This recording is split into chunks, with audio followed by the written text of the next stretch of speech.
धुंधकारी की कथा। भागवत कथा। पहला दिन तुंगभंगा नदी के किनारे के एक गांव था। वहां पर आत्मदेव नाम का एक ब्राह्मण और उसकी पत्नी धुंधली रहती थी। आत्मदेव तो सज्जन था, लेकिन उसकी पत्नी दुष्ट प्रवृत्ति की थी।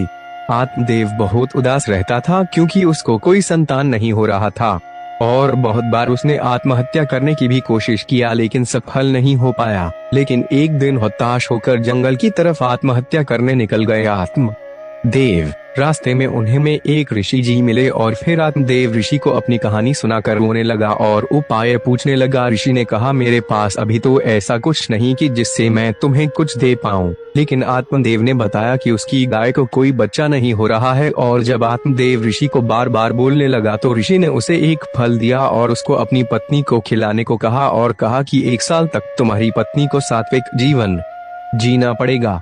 आत्मदेव वह फल लेकर खुशी खुशी घर वापस आकर सारी बात धुंधली को बताता है और उसको वो फल खाने को देता है।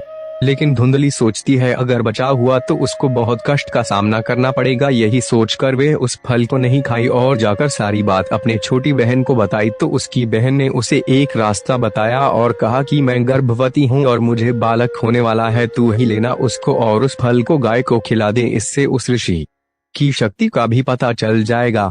धुंधली ने ऐसा ही किया और अपने पति आत्मदेव के सामने गर्भावस्था का नाटक करने लगी और कुछ दिन बाद जाकर अपने बहन से बच्चा लेकर आ गई। आत्मदेव बहुत खुश हुआ, खुशियां मनाई और उस बच्चे का नाम ब्रह्मदेव रखना चाहा, लेकिन धुंधली ने फिर झगड़कर उसका नाम धुंधकारी रखा। और धुंधली ने जो फल गाय को खिलाए थे उसके भी गर्भ से मनुष्य का बालक हुआ जिसके कान लंबे लंबे थे, इसीलिए उसका नाम आत्मदेव ने गोकर्ण रखा। दोनों बड़े हो गए, जिसमें धुंधकारी दुष्ट व चांडाल प्रवृत्ति का था तो गोकर्ण सरल स्वभाव का था। धुंधकारी सारे गलत काम करता। एक दिन तो उसने अपने पिता आत्मदेव की ही पिटाई कर दी। आत्मदेव बहुत दुखी हुआ और अपने दुखी पिता को देख गोकर्ण उनके पास आया और उनको वैराग्य जीवन जीने के लिए कहा और कहा कि संसार में हम बस भागवत दृष्टि रखकर ही सुखी हो सकते हैं।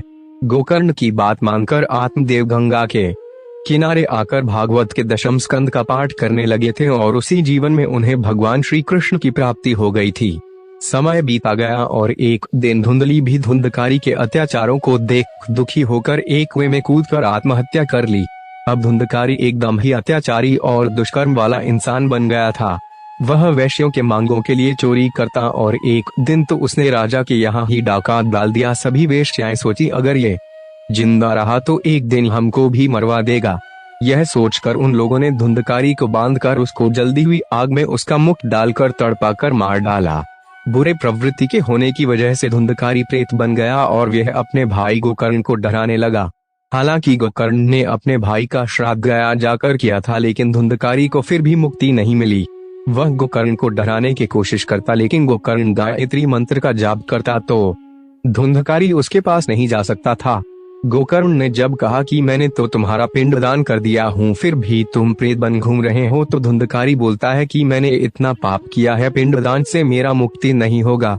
उसके बाद गोकर्ण ने सभी विद्वानों से राय लिया और सूर्य देवता को नमन कर इसका उपाय पूछा तो सूर्य देव ने कहा कि इसको मोक्ष की प्राप्ति भागवत कथा सुनने से ही होगी। गोकर्ण ने भागवत कथा का आयोजन किया और धुंधकारी एक बांस पर जाकर छिपकर बैठ गया। वहां पर 7 गांठ था, वो वहीं जाकर बैठा था। बहुत से लोग 7 गांठ का बांस लगते हैं भागवत कथा में कि ऐसा मानता है कि अगर परिवार का कोई सदस्य भूत हो गया है तो ऐसे अवश्य लगानी चाहिए। पहले दिन के कथा में पहला गांठ का भेदन हुआ, ऐसे ही दूसरे दिन दूसरे में, ऐसे करके 7 गांठों का भेदन हो गया।